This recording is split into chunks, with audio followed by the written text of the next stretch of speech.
दो सिनेरियोज मतलब दो स्थितियों के लिए तैयार रहेंगे। ध्यान रहे, दोनों ही प्लान अगर मगर वाले हैं, मतलब हमें पहले मार्केट को अपना मूव दिखाने देना है। और एक बात साफ है, अभी जो डेटा और माहौल है ना, उसे देख के झुकाव थोड़ा बेचने की तरफ, मतलब सेल साइड पर ज्यादा है।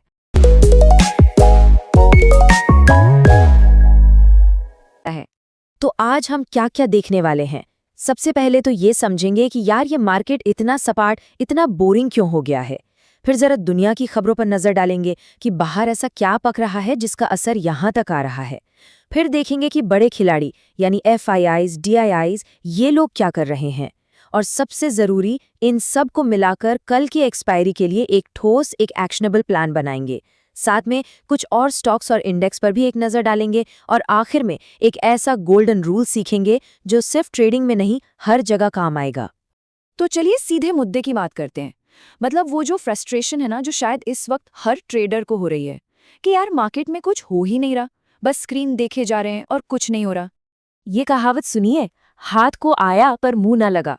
आज के मार्केट पर ना ये एकदम परफेक्ट बैठ रही है। ऐसा लगता है कि अरे ये देखो मौका बन रहा है, बस अब प्रॉफिट आएगा। और दिन खत्म होते होते पता चलता है हाथ तो खाली के खाली है। हो रहा है ना ऐसा? तो इसकी असली जड़ पता है क्या है?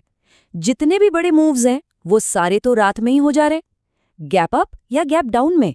सुबह जब हम ट्रेडिंग टर्मिनल खोलते हैं तब तक तो आधी पिक्चर खत्म हो चुकी होती है। दिन भर बस हम बैठे रह जाते हैं कि अब कुछ होगा, अब कुछ होगा।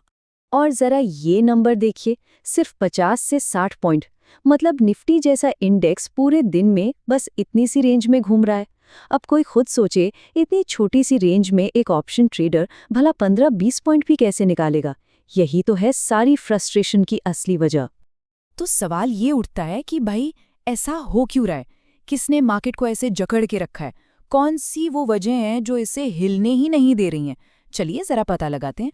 तो सबसे पहले ना ग्लोबल फैक्टर्स को देखते हैं, मतलब पूरी दुनिया में ऐसा क्या चल रहा है जो हमारे मार्केट का मूड खराब किए हुए है। तो नजर डालते हैं स्ट्रेट ऑफ हॉर्मुज पर। यह दुनिया के लिए तेल का एक सुपर इम्पॉर्टेंट रास्ता है। और यहाँ ना एक तरह का जियोपॉलिटिकल शतरंज का खेल चल रहा है।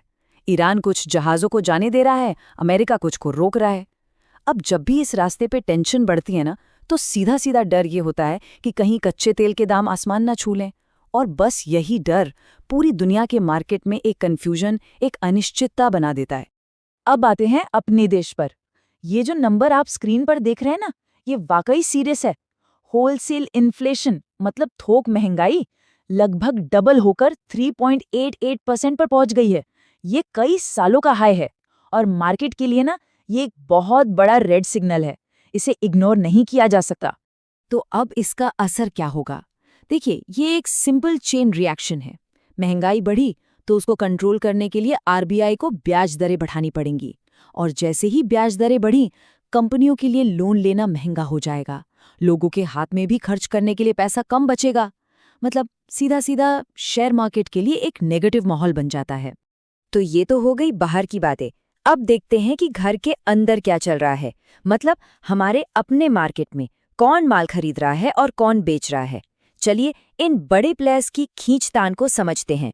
और ये देखिए, ये स्लाइड पूरी कहानी बता रही है। एक तरफ हैं FIIs यानी विदेशी खिलाड़ी जो लगभग 2000 करोड़ की जबरदस्त सेलिंग कर रहे हैं।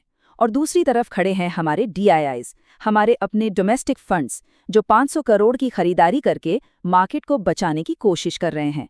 अब जब दो इतनी बड़ी ताकतें आपस में भिड़ेंगी तो मार्केट एक जगह अटक ही जाएगा ना। चलिए, बहुत हो गई थ्योरी और एनालिसिस। अब आते हैं मुद्दे पर, एक्शन पर।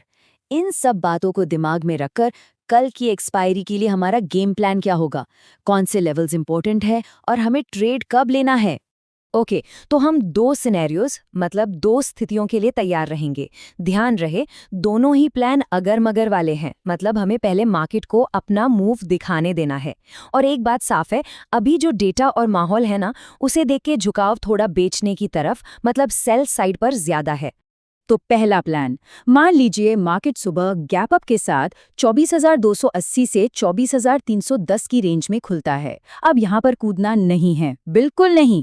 हमें इंतजार करना है एक कंफर्मेशन का। वो क्या है? 15 मिनट की एक सॉलिड रेड कैंडल जो ये बताए कि हाँ, ऊपर के लेवल पर सेलर्स आ गए हैं। जैसे ही ये सिग्नल मिले हमारे टारगेट होंगे 24,210 और उसके बाद 24,100।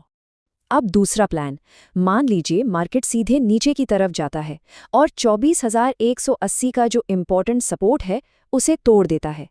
यहाँ भी वही रूल है, हमें एक 15 मिनट की कैंडल को इस लेवल के नीचे बंद होने देना है। अगर ऐसा होता है तो समझ लीजिए गिरावट और तेज हो सकती है। तब हमारे टारगेट होंगे पहले 24,100 और फिर 24,000। हाँ, एक बात का ध्यान रखना है, 24,000 एक बड़ा साइकोलॉजिकल लेवल है, तो वहां से मार्केट एक बाउंस भी ले सकता है। सिर्फ निफ्टी की बात क्यों करें, चलिए फटाफट बैंक निफ्टी, सेंसेक्स और कुछ स्टॉक्स पर भी एक नजर डाल लेते हैं।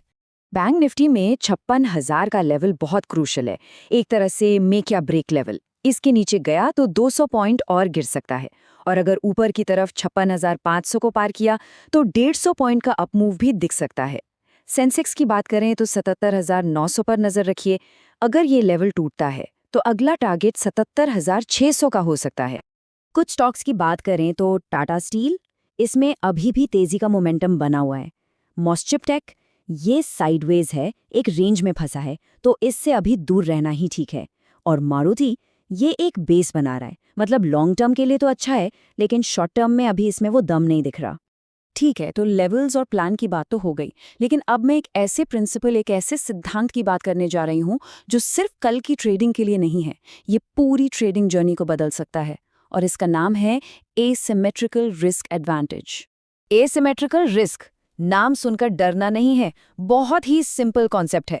इसका मतलब बस इतना है कि ऐसे सौदे करो जहां अगर ट्रेड गलत गया तो नुकसान हो छोटा सा, फिक्स्ड, लेकिन अगर ट्रेड सही निकला तो प्रॉफिट हो बहुत बड़ा, या कह लीजिए अनलिमिटेड। अब जरा इस स्लाइड को ध्यान से देखिए, ये दो अलग अलग माइंडसेट की कहानी है। एक तरफ है विनर, जो 10 में से 7 बार छोटे छोटे लॉस लेने में घबराता नहीं। क्यों? क्योंकि उसे पता है कि वो जो बाकी के 3 ट्रेड सही होंगे ना, वो उसे इतना बड़ा प्रॉफिट देंगे कि ये सारे छोटे लॉस कवर हो जाएंगे। और दूसरी तरफ है वो ट्रेडर जो हमेशा स्ट्रगल करता है, वो छोटे छोटे प्रॉफिट बुक करता रहता है और बस एक ही बड़े लॉस में अपना पूरा अकाउंट साफ कर देता है। तो याद रखिए, ये गेम छोटे छोटे लॉस लेके एक बड़ा जैकपॉट हिट करने का है।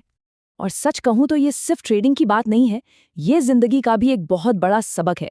चाहे करियर हो, बिजनेस हो, कोई भी बड़ा फैसला हो, हमेशा ऐसे कैलकुलेटेड रिस्क लेने चाहिए जहां अगर बात नहीं बनी तो नुकसान कम हो, लेकिन अगर बात बन गई तो प्रॉफिट अनलिमिटेड हो।